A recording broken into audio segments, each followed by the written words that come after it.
सब दुर्वरेण्यं भर्गो देवस्य धीमहि धियो यो नः प्रचोदयात्। ओम विशानि देव सवितर दुरितानि पराशुभ यद्भक्तं तन्नयाशुभ।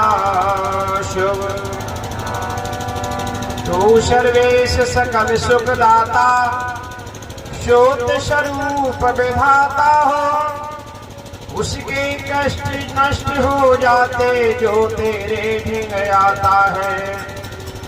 सारे दुर्गुण दुर्व्यसनों से हमको नाथ बचा लीजिए। मंगल में गुण कर्म पदार्थ प्रेम सिंधु हमको दीजिए।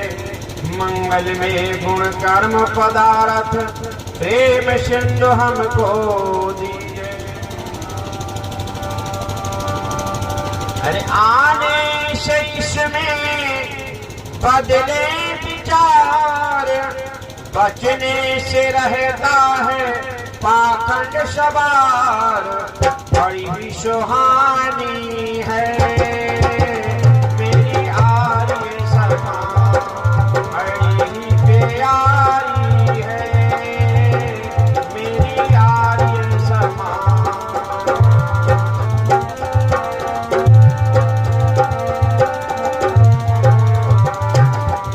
बचने से रहता है पाखंड सवार, आने से इसमें बदले विचार भाइयों बदले विचार। बचने से रहता है पाखंड सवार। बड़ी सुहानी है मेरी आर्य समा, बड़ी प्यारी है मेरी आर्य समाज। बड़ी सुहानी है मेरी आर्य समाज।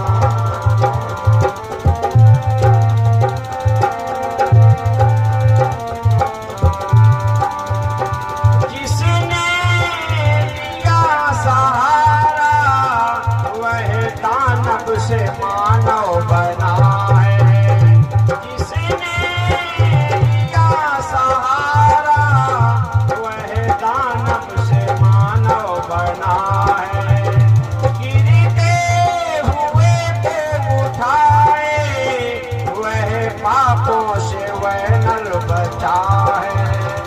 गिरते हुए को बचाए ये तो पापों से नर वह बचा है। अरे वेदों का ज्ञान देती रही, वेदों का ज्ञान देती रही कि ईश्वर की वाणी है मेरी आर्य समा। ईश्वर की वाणी है मेरी आर्य समा। आने से इसमें बदले विचार भाइयों बदले विचार। बचने से रहता है पाखंड सवार। बड़ी सुहानी है मेरी आर्य समा। आवाज थोड़ी बढ़िया तो बढ़ा दो आवाज। आने से बड़ी सुहानी है मेरी आर्य समाज। बड़ी प्यारी है मेरी आर्य समाज।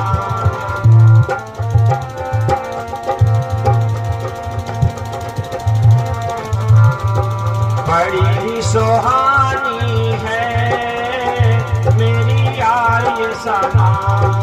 बड़ी प्यारी है।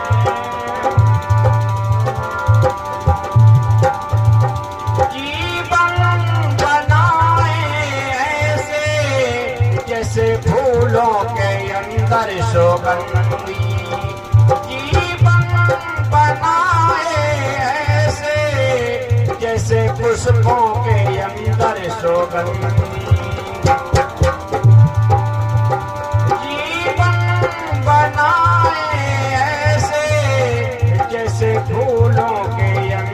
सुगंधी। बनता है स्वच्छ जीवन और आदत में जाती है गंदी। अरे करती प्रकाश जग अंदर, करती प्रकाश जग अंदर, सतपथ चलानी है मेरी आर्य समाज, सतपथ चलानी है मेरी आर्य समाज।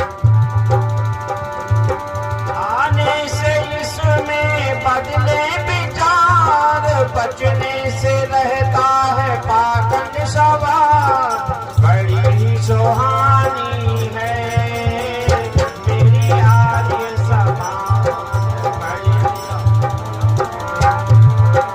बड़ी ही सुहानी है मेरी आर्य समाज।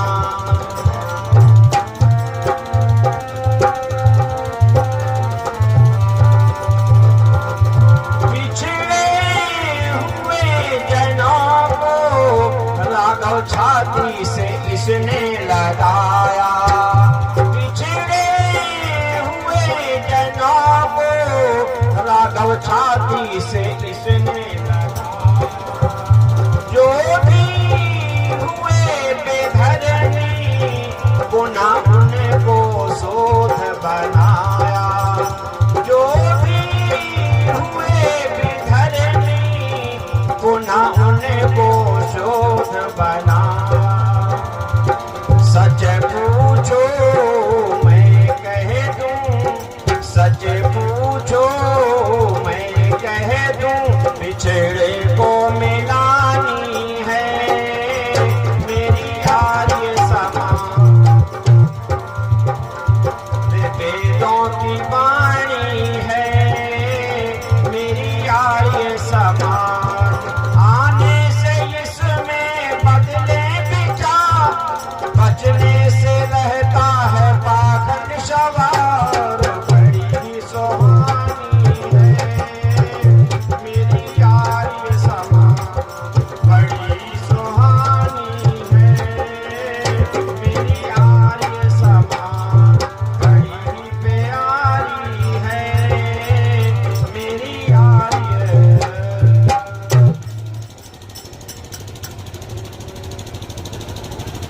इस कार्यक्रम के इस सभा के अध्यक्ष महोदय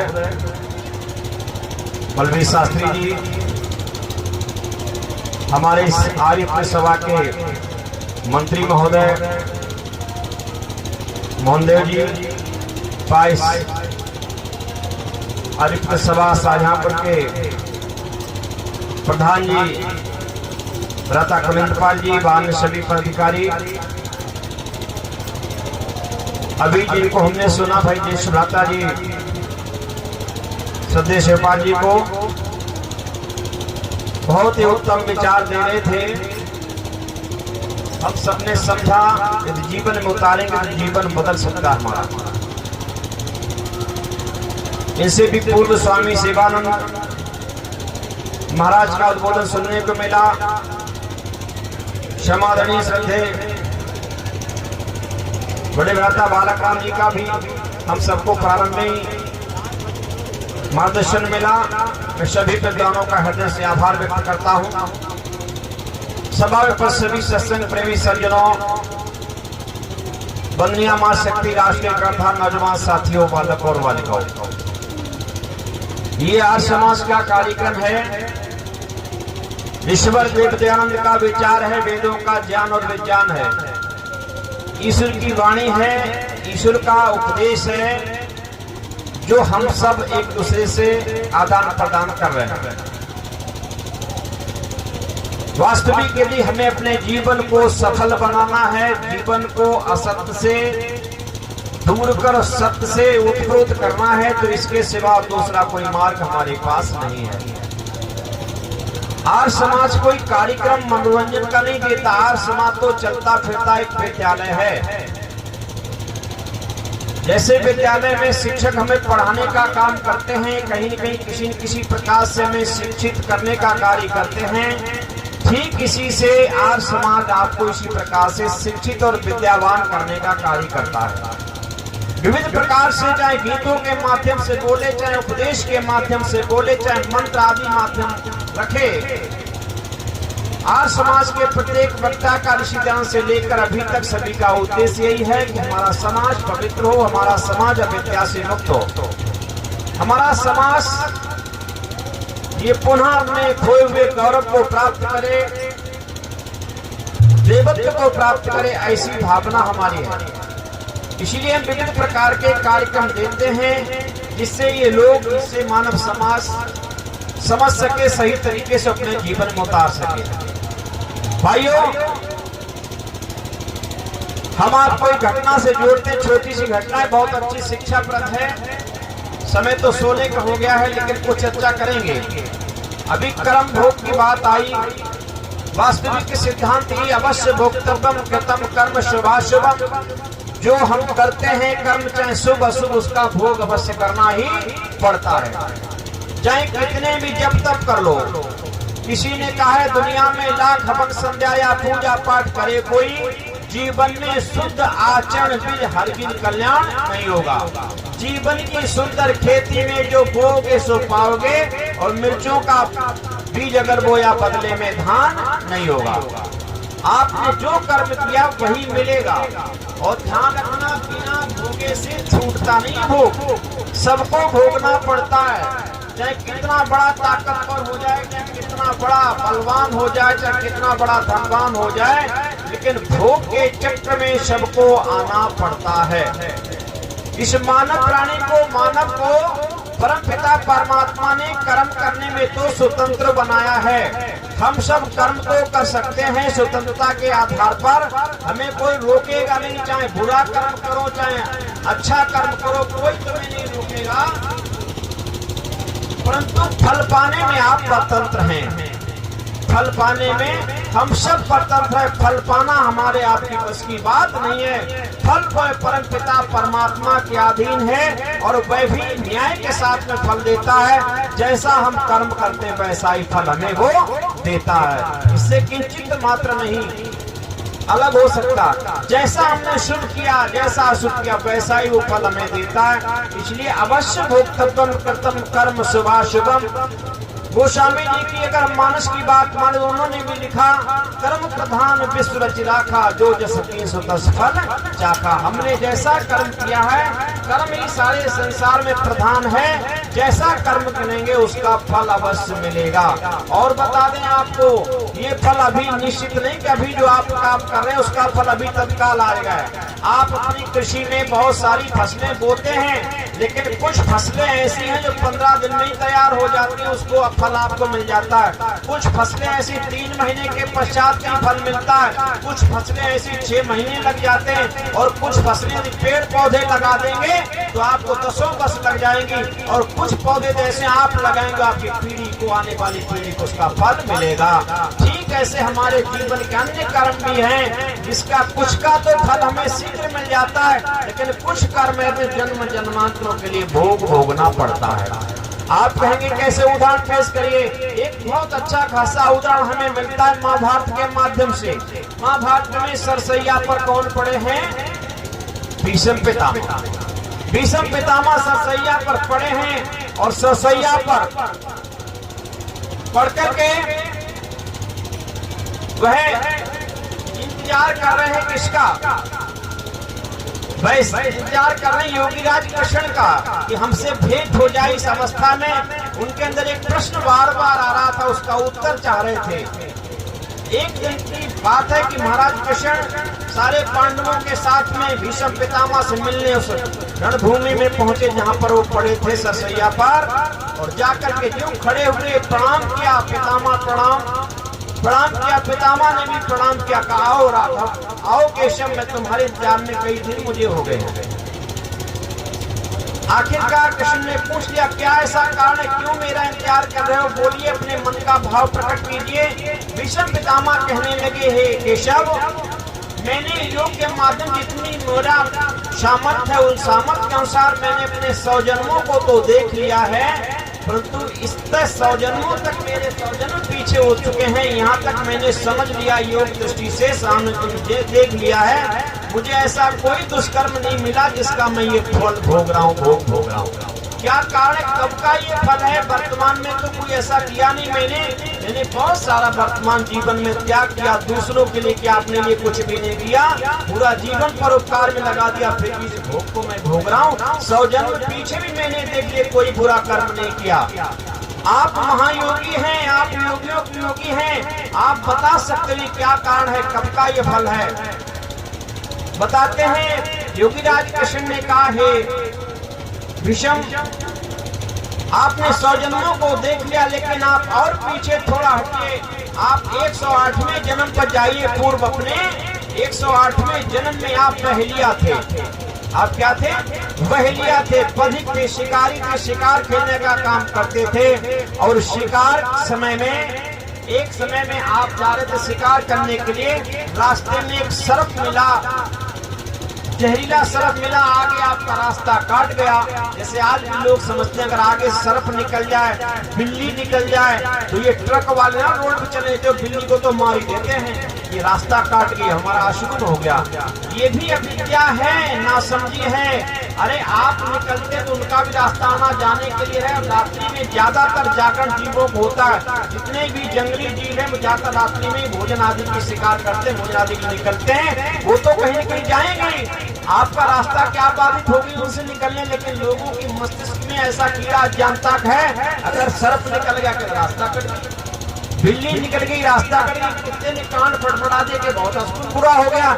ये सब अविद्या के कारण हो रहा है।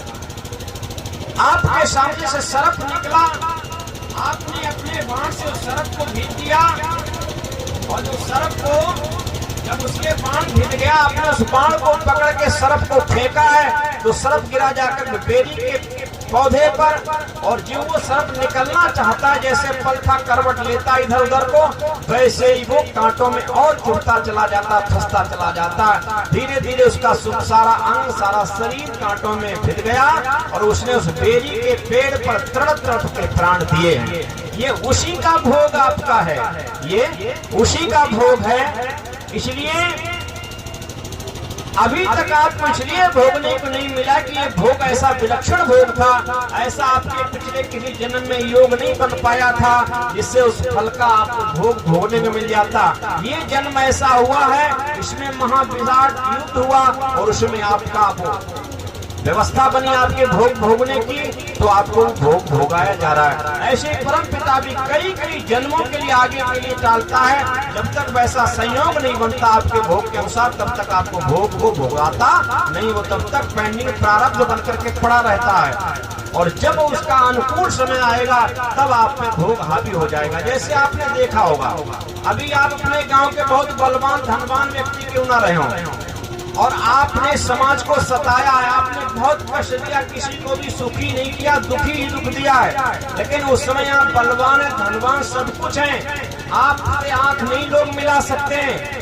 आप जिससे जो कहें, जिससे जो करें वही लोग स्वीकार करते हैं उसको मजबूरी में, परंतु आप इतने ताकतवर हैं, आप इतने बलवान धनवान हैं कि आपके सामना नहीं कर सकता व्यक्ति। लेकिन जैसे जैसे समय का बदलाव हुआ और आप पर समय हावी हुआ, आप पतित हुए, धन से भी, तन से भी, जन से भी, सभी प्रकार से पतित हुए, और एक व्यक्ति ने आपसे प्रारंभ कर दिया आपके ऊपर हावी होने का, और जब उसने आपके ऊपर शासन कर लिया, उसने पूरा दंडित आपको कर दिया, तबाह कर दिया, तो फिर छोटे छोटे लोग भी आपके ऊपर हावी हो, जिसपे आपने तमाचा कभी मारा था, वो भी कह सारे चलो जूता लगाते हैं, अब ये ठीक रहा है, अब यही मौका है बदला लेने का।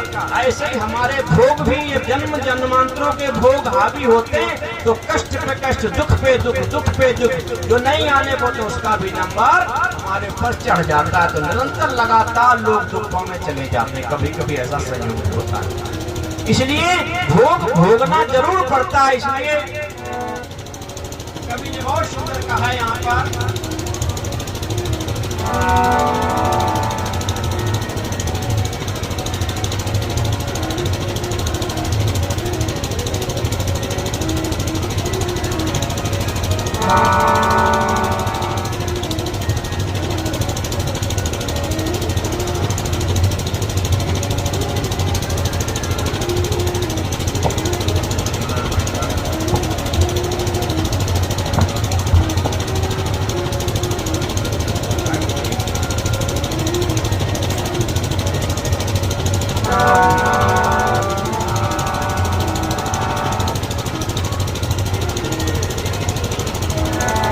कि सुख आए चाहे दुख आए तेरे कर्मों के अनुसार रे, तुझे फल दिया परमेश्वर ने।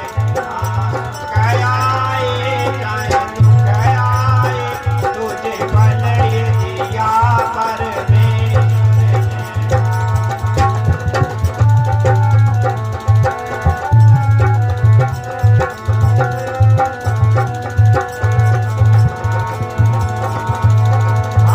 सुख आए चाहे दुख आए तुझे फल दिया परमेश्वर ने, तुझे दुख दिया परमेश्वर।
फल दिया परमेश्वर ने, क्या खोया क्या पाया, कभी इस पर किया विचार ना, तुझे फल दिया परमेश्वर ने।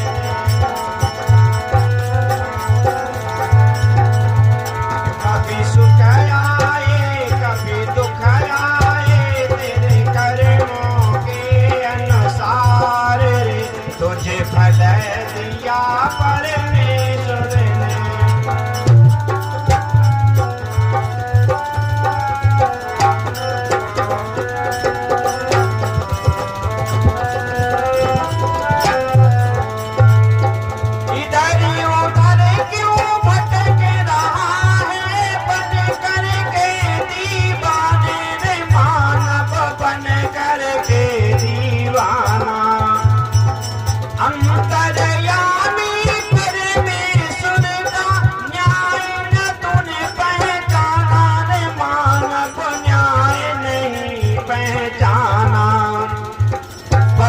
सदा परमेश्वर ही कर न्याय परख व्यवहार रे, तुझे फल दिया परमेश्वर ने।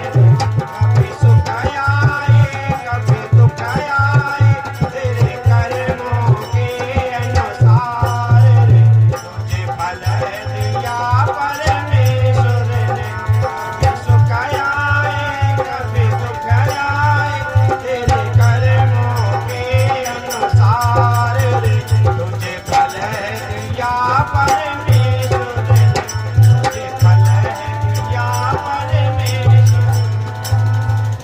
संसार में जितने भी सुख आते हैं, परमात्मा ध्यान रखना, ईश्वर न किसी को सुख देता न किसी को दुख देता है, ना किसी को सुख देता है ना किसी को दुख देता है। वो हमारे कर्मों का केवल फल देता है। जैसा हमारा कर्म बना है वैसा ही फल प्रस्तुत करता, उसमें किंचित मात्र फेरबदल नहीं करता। इसलिए हम अपने कर्मों से ही सुखी होते हैं और अपने कर्मों से ही दुखी होते हैं, और अपने कर्मों का फल अवश्य हमें भोगना पड़ता है। इसलिए बार बार विद्वान कहते हैं अवश्य भोक्तव्यम कृतम कर्म शुभाशुभम, हमें अपने किए कर्म का फल अवश्य भोगना पड़ेगा। चाहे साधु बन जाओ, चाहे संत बन जाओ, चाहे राजा बन जाओ, चाहे रंक बन जाओ, किसी हाल में भी आपका फल नहीं समाप्त होने वाला, अवश्य भोग मिलेगा। इसलिए गीता में लिखा है कर्मण्डे वाधिकारस्ते मां फलेषु कदाचन, कर्म का फल कभी नष्ट नहीं होता, उसका भोग करना ही पड़ेगा। इसलिए हमें अगर दुख से बचना है तो क्या करें, हम दुख प्राप्त करने वाले अशुभ कर्मों का त्याग कर दें। जिनके द्वारा दुख रूपी फल प्राप्त होगा, कष्ट रूपी फल प्राप्त होगा, उन कर्मों को हम त्याग दें। यदि हम सुख चाहते हैं, सुख प्राप्त करने वाले पुण्य कर्मों को, शुभ कर्मों को करें। अर्थात जो हम अपने आप के लिए चाहते हैं दूसरे प्राणियों से, वह अन्य प्राणियों के साथ वैसा ही व्यवहार हम करना प्रारंभ कर देंगे। जो व्यवहार हमें स्वयं के लिए पसंद नहीं, अच्छा नहीं लगता, हमें अगर किसी की दी हुई गाली पसंद नहीं है, हमें किसी का अपशब्द पसंद नहीं है, कोई हमें अकारण कष्ट दे वो हमें पसंद नहीं है, तो ध्यान रखना हम भी किसी को अकारण कष्ट दे रहे वो भी उसको पसंद नहीं है। हम किसी को गाली दे रहे वो भी उसे पसंद नहीं है, हम किसी का तिरस्कार कर रहे हैं वो भी हम उसे पसंद नहीं है। और जो जिसको पसंद नहीं है और उसके साथ ही हम वही व्यवहार कर रहे हैं जो उसको पसंद नहीं, उसको पीड़ा पहुंचा रहा है, समझ लीजिए यही दुखदायी फल आपको देने का कर्म बन रहा है। आप दूसरों को दुख देने वाले कर्म करोगे, दूसरों को पीड़ा पहुंचाने वाले कर्म करोगे, तो आपको भी भविष्य में उसका फल पीड़ा पहुंचाने वाला ही मिलेगा। यदि आप दूसरों को सुखी करने का कार्य करते हो, दूसरों को सुख पहुंचाने का, दूसरों को सम्मान देने का, दूसरों को शांति पहुंचाने का कार्य करते हो, तो आपके जीवन में भी उस कर्म का फल शांति में होगा, सुख में होगा। अर्थात जो हम स्वयं के लिए चाहते हैं वो व्यवहार दूसरे जीवों के साथ करना प्रारंभ कर दें, यदि हम दुख से बचना चाहते हो। लेकिन बड़ी विडंबना की बात है, प्रत्येक व्यक्ति सुख चाहता है, पुण्यों का फल सब चाहते हैं पर पुण्य कर्म नहीं करते हैं। फल पाप का लोग नहीं चाहते जिसमें दिन रात गुजरते हैं। हम फल तो चाहते हैं पुण्य का, लेकिन पुण्य कर्म को करते ही नहीं, तो क्या पुण्य का फल मिल जाएगा? सुखदाई हमें क्या? जब पुण्य कर्मों को नहीं करेंगे तो पुण्य का फल भी नहीं मिलेगा सुखदाई। यदि हम पाप कर्म करेंगे तो पाप कर्म का दुखदाई फल मिलेगा। निश्चित समझिए, इसको किसी प्रकार टाला नहीं जा सकता। इसलिए काउन को सुख दुख कर दाता, निज कृत कर्म भोग फल भ्राता। किसी के कोई सुख दुख का दाता नहीं है, प्रत्येक प्राणी अपने कर्मों के द्वारा इस सुख दुख को पाता है। इसलिए मेरे भाई, आप कर्म करिए। यहाँ लोग कितने लोग गंगा तट पे कुंभ पे गए या अन्य जाते हैं, मंदिरों में जाते हैं और वहाँ ऐसी समझ लेकर जाते हैं मंदिरों में हम चढ़ावा कर देंगे, दान दे देंगे तो हमारे बुरे कर्मों का फल समाप्त हो जाएगा, हमारा पाप कर्म का फल समाप्त हो जाएगा। किंचित समाप्त होने वाला नहीं, ध्यान रखना, अवश्य भोगना पड़ेगा। यहाँ पर भी गंगा में भी कुछ लोग ऐसे आ रहे होंगे कि गंगा की पैंधाउन बोलती है। गंगा पर यहाँ बहुत सारा दान साधु को, संतों को, विद्वानों को देकर के हमारा पुण्य बढ़ जाएगा, पाप समाप्त हो जाएगा। ऐसा नहीं, जो आपने शुभ कर्म किया उसका शुभ फल तो मिलेगा, लेकिन पीछे जो बुरे कर्म कर चुके उसका भी बुरा फल भी आपको मिलेगा। किसी विद्वान ने कहा कि आप बताइए 20 घोड़ों में से 10 घोड़ी निकाल दी जाए तो घोड़े कितने शेष बचे? 20 घोड़ों में से या 20 बैलों में से 10 गाय निकाल दी जाए तो कितने बैल बचे? कितने बचे बताएं आप? 20 गाय में से 10 बैल निकाल दिए जाएं या 10-20 बैलों में से 10 गाय निकाल दिए, शेष कितने बचे? उत्तर है कोई? है उत्तर? कुछ कह देते हैं 20 गाय में से 10 बैल निकालो 10 बचे। नहीं, बैलों में से गाय निकाली ही नहीं जा सकती है और गाय में से बैल नहीं घटाए जा सकते हैं, क्योंकि बैल बैल से घटेगा और गाय गाय से घटेगी, समान से समान घटता है। इसलिए गाय गाय रहेगी, बैल बैल रहेगा। ऐसे ही शुभ अशुभ कर्म में से आपका अशुभ कर्म है, उसमें शुभ कर्म आपने किया है तो अशुभ कर्मों को घटाया नहीं जा सकता। वो जो कहते वो भी रहेगा और जो कहते वो भी रहेगा, दोनों भोगने पड़ेंगे। इसलिए यदि अशुभ कर्म नहीं चाहते हैं तो हमको अशुभ कर्म करना नहीं चाहिए, क्योंकि यहाँ विश्व में कर्म प्रधान रखा है। कर्म प्रधान विश्व रच राखा, जो जस सो तस फल चाखा। और अगर आप कर्म जैसा करेंगे, यदि आप बुरा करेंगे बुरा फल मिलेगा, अवश्य मिलेगा। गीतकार ने गीत लिखा है कि शुभ या शुभ कर्म का फल निश्चय मिलना है कल, नहीं होगी फेर बदल, प्रभु इंसाफ करेंगे, नहीं हो माफ करेंगे। शुभ या शुभ कर्म का फल निश्चय मिलना है कल, नहीं होगी फेर बदल, प्रभु इंसाफ करेंगे, नहीं हो माफ करेंगे। शुभ या शुभ कर्म का फल सर पर जो नित नई मुसीबत आती है, कि ये हुए कर्मों की याद दिलाती है। सर पर जो नित नई मुसीबत आती है, कि ये हुए कर्मों की याद दिलाती है। भरने पड़ेंगे वो, भरने पड़ेंगे वो, उन्हें जो पाप करेंगे नहीं वो माफ करेंगे। शुभ या शुभ कर्म का फल निश्चय मिलना है कल, नहीं होगी फेर बदल, प्रभु इंसाफ करेंगे, नहीं वो माफ करेंगे। शुभ या शुभ कर्म का फल निश्चय मिलना है कल, नहीं होगी फेर बदल, प्रभु इंसाफ करेंगे, नहीं हो। जैसे सूर्य छुपता और निकलता है, इसी तरह सृष्टि का क्रम ये चलता है। जैसे सूर्य छुपता और निकलता है, इसी तरह सृष्टि चलता है। वो जान लेंगे जो, वो जान लेंगे जो प्रभु का जाप करेंगे, नहीं वो माफ करेंगे। शुभ अशुभ कर्म का फल निश्चय मिलना है कल, नहीं होगी फेर बदल, प्रभु इंसाफ करेंगे, नहीं वो माफ करेंगे।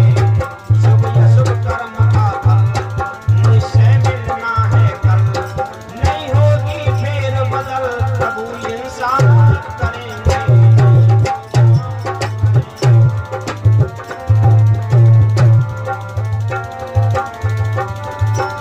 क्या कुछ करने आए थे, क्या कर बैठे, पाप की गठरी बांध के सर पर धर बैठे। क्या कुछ करने आए थे, क्या कर बैठे, पाप की गठरी बांध के सर पर धर बैठे।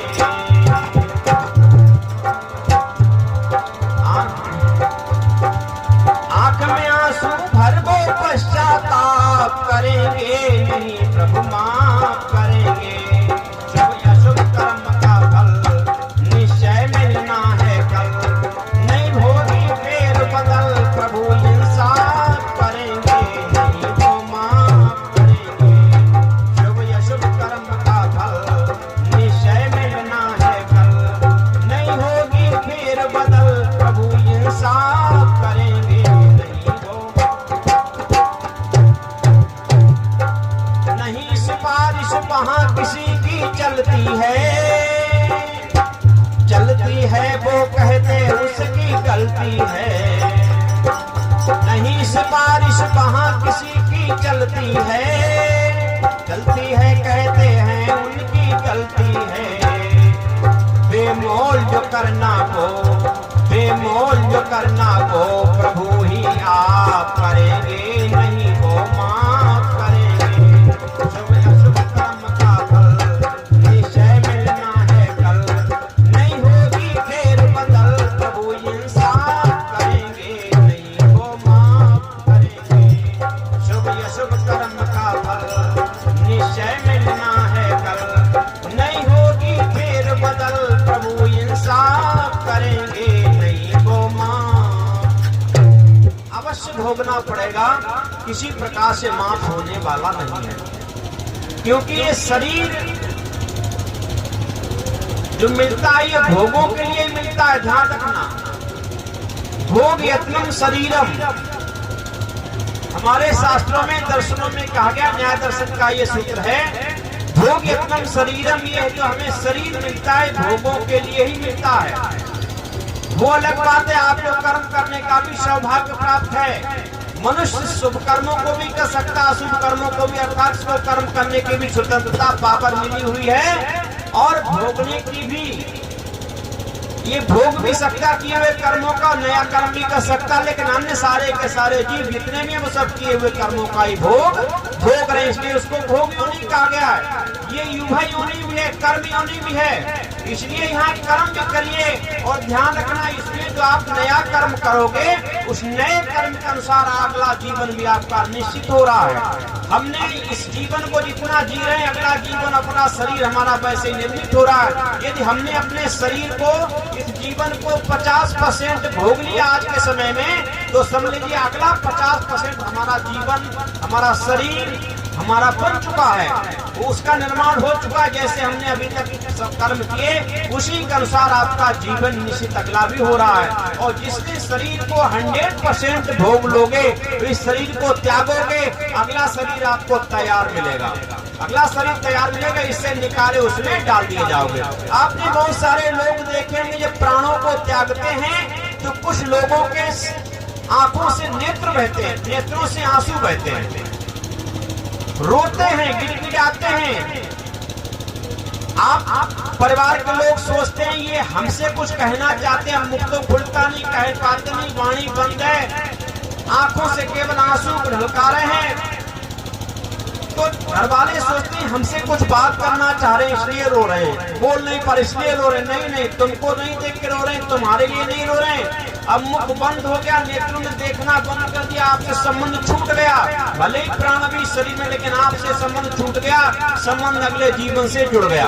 परम पिता परमात्मा अंतिम समय में रील दिखाता, जो आपने पूरे जीवन भर कार्य किया, उस कार्यों का रिजल्ट जो तैयार हुआ, फल जो तैयार अगले जीवन के तैयार हुआ, उस जाते हुए प्राणी को वो रील दिखाता, वो दृश्य दिखाता कि तूने देख, जैसे पहले हम छोटे थे, छोटे समय में एक डिब्बा में सिनेमा वाला आता था, वो डिब्बा था, उसमें ऐसे लगाकर देखते थे, और फिर वो कहता था झांसी वाली देख, ये फला दे के ऐसा तरीके चित्र दिखाता था, बच्चे देखते थे। ऐसे ही परम पिता परमात्मा जीव आत्मा को दिखाता है, तूने अशुभ कर्म देख, कर्म किए देख, तूने डाकू डाले, डाके डाले देख, तूने चोरी किए देख, तूने व्यभिचार किया देख, तूने दुराचार किया देख, तूने अधर्म किया देख, तूने मर्डर किए देख, तूने कत्ल किए देख। ये सारे के सारे हमारे जीवन के दृश्यों को दिखाता है। अंत में दिखाता, अब तेरे लिए सुअर की योनि खड़ी है, इसमें प्रवेश करेगा, इसको भी देख। ऐसा निकृष्ट जब अगला शरीर देखता है, ऐसी भोग योनियों में जाते हुए अपने को देख रहा है, तब वो जीवात्मा रोता है, आंसू बहाता, अब क्या होगा, अब क्या होगा, तो गिड़गिड़ाता है, भयभीत होता है, रोता है अंतिम, लेकिन बचेगा नहीं, रोने से जाना ही पड़ेगा, क्योंकि तेरे कर्मों से वो तैयार हुआ, तेरा कर्म, तेरा शरीर, इसलिए उसने जैसे कर्म के वैसे ही परमात्मा दिया। ऐसे बहुत सारे आपने देखे कि जाते समय व्यक्ति मुस्कुराता हुआ जा तो रहा है और चले भी गए, शरीर त्याग दिया, लेकिन शरीर में ऐसा चेहरा खिलता हुआ मिलता है कि जैसे पता लग रहा है व्यक्ति सो रहा है, ये मुस्कुरा रहा है, ओठों से मुस्कुराहट जैसी स्फुटित हो जाती है, चेहरा हुआ खिलता हुआ चेहरा लगता है, क्या है, बड़ा हंसमुख चेहरा हो जाता है जाते समय उसका। वह व्यक्ति पुण्य आत्मा व्यक्ति है, उसको परम पिता ने अंतिम समय में दिखाया है कि देख भाई, तूने यज्ञ किया देख, तूने धर्म किया देख, तूने परोपकार किया देख, तूने पुण्य कार्य किए देख, अब तेरे लिए फला देश की गाती राजगद्दी खाली है, राजभवन खाली है, तुझे राज करना पड़ेगा, तो राजा बनेगा।